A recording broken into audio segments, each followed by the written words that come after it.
หลายคนรำคาญเนาะเกี่ยวกับการใช้ Microsoft Word เนาะหลังจากที่เราดาวน์โหลดจากWhatsApp หรือว่าโหลดมาเนาะเพื่อมาเปิดแล้วจะเห็นคือต้นคลิปเนาะว่ามันเป็น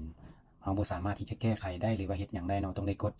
Edit Enable ก่อนเนาะมันจึงจะสามารถที่จะ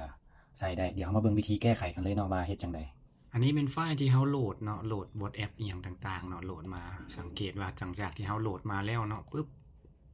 เวลาเรามาเปิดมันจะขึ้นมาจังซี่เนาะมันบ่สามารถที่จะคลิกอันหยังได้เนาะมันมีแต่อ่านอีหยังซื่อๆนั่นก็คือแม่หยังนี่มันเอิ้นว่า protect view เนาะ be careful is เนาะ enable edit มันจึงจะเฮ็ดได้เนาะตัวนี้คลิกปึ๊บเราจึงจะไปแก้ไขได้บางคนก็บ่ฮู้ซ้ำเนาะว่ามันต้องได้คลิก edit enable ก่อนเนาะหรือว่าขออนุญาตก่อนเนาะมันจึงจะสามารถใช้ได้สำหรับขั้นตอนการแก้ไขปัญหาตัวนี้เนี่ยมีแต่เพียงแต่2-3 คลิกเท่านั้นเนาะมาเบิ่งนํกันว่าจะเฮ็ดแนวใดเดี๋ยวเบิ่งวิธีเลยก่อนอื่นเข้ามาที่ไฟล์เอกสารของเราเนาะแล้วมาคลิกใส่อยู่บนว่าไฟล์เนาะบนว่าไฟล์จากนั้นเราเลื่อนลงมาใส่คำว่า option จากนั้นเราจะมี dialog box option word option ขึ้นมาเนาะอยู่นี่อยู่แถบสุดท้ายหมู่เลยเนาะแถบสุดท้ายหมู่ว่า task center เนาะ task center ปึ๊บtask center เนาะแล้วจากนั้นมาเข้าอยู่บนนี้เนาะ task center setting นี่เนาะ task center setting ปึ๊บ